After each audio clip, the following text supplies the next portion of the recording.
தேவன் முடிவெடுத்து மனிதனை சிருஷ்டித்து உருவாக்கி உண்டாக்கினார்.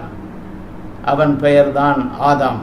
அப்போ ஆதாமிலிருந்து வந்தது எல்லாம் சந்ததி.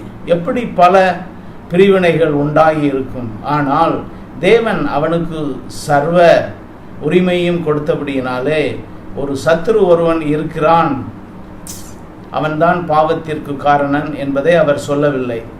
ஏனென்றால் அவன் தேவனைப் போல சிந்திக்கலாம், தேவனைப் போல முடிவெடுக்கலாம், தேவனைப் போலவே அவன் கிரியையை நடப்பிக்கலாம்.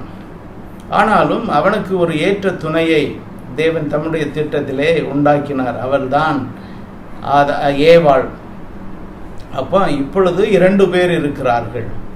முதலாவது அவனை சிருஷ்டிப்பின் ரகசியம், ஆதாமை ஒருவனாகத்தான் சிருஷ்டித்தால் அந்த ஒருவரில் இருவரை நாம் காண்கிறோம். அவனை ஆணாகவும் பெண்ணாகவும்